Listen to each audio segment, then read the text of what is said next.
தம்பி விஜயகாந்த் அவர்களை இழந்து இன்றைக்கு தமிழக ரசிகர்கள் மட்டுமல்ல, தமிழக மக்கள் மட்டுமல்ல, உலகத்தில் இருக்கிற அத்தனை தமிழ் மக்களும் இன்றைக்கு கண்ணீர் வடித்துக் கொண்டிருக்கிறார்கள்.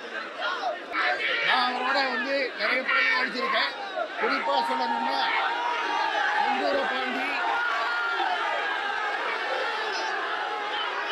சத்திரியன், தர்மபுரி, இன்னும் படங்கள் சொல்லிக்கொண்டே போகலாம். ஏழை ஜாதி, இப்படி எத்தனையோ படங்கள் நாங்கள் நடித்திருக்கோம். ஆனால் எப்படி தமிழ்நாட்டுக்கு ஒரு காமராஜர் இருந்தாரோ, மாணவர்களை எல்லாம் பள்ளியில் படிக்க வேண்டும் என்பதற்காக மதிய உணவு திட்டத்தை கொண்டு வந்து போட்டாரோ, அதே போல சினிமாவை தேடி வருபவர்களுக்கெல்லாம் சாப்பாடு போட்டு அவர்களை ஊக்குவித்து பல நடிகர்களை, பல இயக்குநர்களை, பல கேமராமேன்களை உருவாக்கியிருக்காரு. அப்படிப்பட்ட ஒரு திரு தம்பி விஜயகாந்த் அவர்கள் தான் எடுத்த பொறுப்பை எதா இருந்தாலும் சிறப்பாக செய்வார். தமிழகத்தில் தென்னிந்திய நடிகர் சங்கத்துக்கு தலைவராகி அந்த நடிகர் சங்கத்துக்கு இருந்த கடனை அடைத்தார் என்றால் நடிகர்களை எல்லாம் ஒன்று சேர்ப்பது அது சாதாரண விஷயம் இல்லை.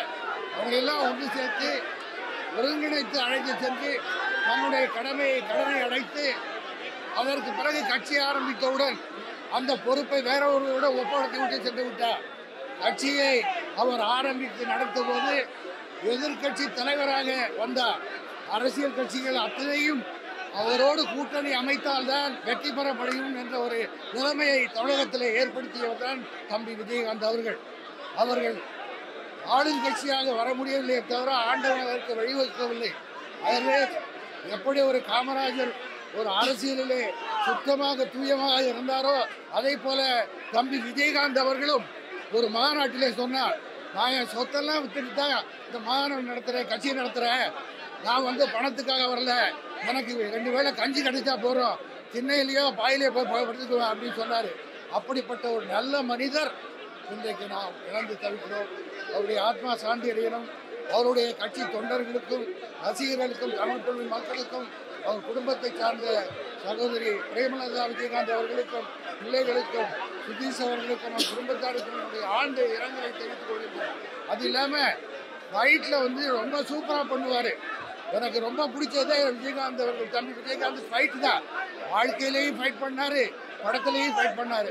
அவர் அப்படியே அடிக்கடி சொல்லுவார், தம்பி அருண் விஜய் ரொம்ப சிறப்பாக ஃபைட் பண்ணுறாரு, ரொம்ப நல்லா வருவார்னு சொல்லுவார். அவர் இன்னைக்கு வந்திருக்கணும். அவர் ஃபைட்டில் காலில் அடிபட்டதுனால அவர் வர முடியல. அவர் சார்பாகவும் நான் இந்த இரங்கலை தெரிவித்துக் கொள்கிறேன்.